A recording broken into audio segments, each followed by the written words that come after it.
तो अब हम बात करते हैं एक ऐसे मामले की जिसने कनाडा और भारत के बीच राजनीतिक गलियारों में खलबली मचाकर रख दी है। भारतीय बिजनेसमैन अंकित श्रीवास्तव और उनकी कंपनी श्रीवास्तव ग्रुप पर कनाडा में विदेशी हस्तक्षेप, फेक न्यूज और राजनीतिक दखलंदाजी के गंभीर आरोप लगे हैं। ये मामला सिर्फ बिजनेस या फिर मीडिया तक सीमित नहीं रहा, बल्कि इसने नेशनल सिक्योरिटी का भी एक बड़ा सवाल खड़ा कर दिया है। नमस्कार, मैं हूं आपके साथ प्रेरणा कौशिक और आप देख रहे हैं एनबीटी इंटरनेशनल। तो सवाल ये उठ रहा है कि आखिर ये अंकित श्रीवास्तव कौन है और क्यों है वो लगातार विवादों के घेरे में। चलिए आपको सब कुछ डिटेल में बताते हैं।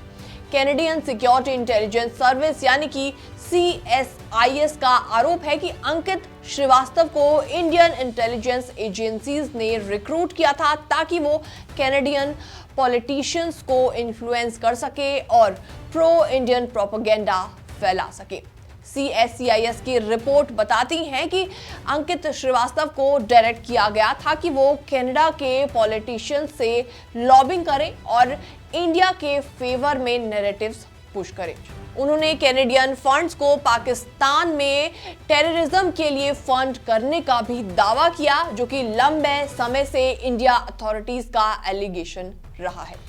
इसमें हर 2 महीने में उनकी इंडियन इंटेलिजेंस हैंडलर से मीटिंग्स होती थी, जहां इन्फ्लुएंस स्ट्रेटजी डिस्कस की जाती थी। कैनेडियन इमिग्रेशन अथॉरिटीज ने अंकित श्रीवास्तव को सीरियस थ्रेट टू कनाडा बताया है और उनका मानना है कि अंकित श्रीवास्तव की मौजूदगी कनाडा पब्लिक ओपिनियन को मैनिपुलेट कर सकती है और इलेक्शन इंटीग्रिटी को नुकसान भी पहुंचा सकती है, और इसी कारण उनकी परमानेंट रेजिडेंसी एप्लीकेशन को रिजेक्ट कर दिया गया है। अब बात करते हैं fake news and disinformation campaigning की।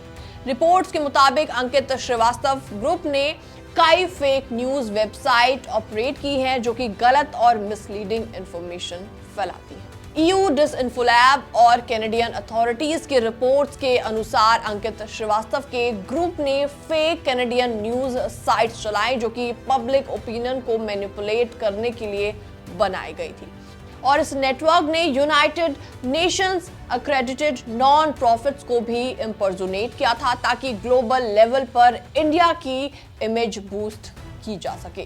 कम से कम 16 वेबसाइट ने कैनेडियन मीडिया आउटलेट्स की नकल की और बायस्ड या मिसलीडिंग नैरेटिव्स फैलाए।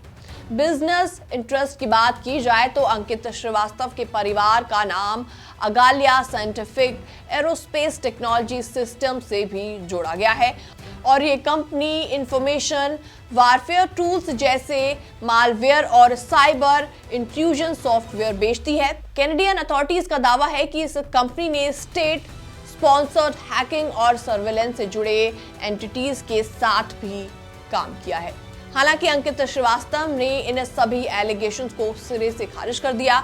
उनका कहना है कि ये केवल जर्नलिस्ट के तौर पर इंडियन इंटेलिजेंस से जुड़े थे और कभी स्पाई या लॉबी के तौर पर काम उन्होंने नहीं किया। उनके लॉयर्स ने भी 2 बार लीगल चैलेंज जीते हैं, जहां फेडरल कोर्ट ने माना है कि कुछ एलिगेशंस के लिए पर्याप्त सबूत नहीं थे। फिलहाल कनाडा की सिक्योरिटी एजेंसीज इस मामले की गहराई से जांच कर रही है। फिलहाल ये रिपोर्ट देखने के बाद आपका क्या रिएक्शन है, आप भी हमें कमेंट सेक्शन के माध्यम से अपनी राय देना ना भूलें। बाकी वर्ल्ड से जुड़ी छोटी और बड़ी खबरें देखने के लिए बने रहिए एनबीटी इंटरनेशनल के साथ।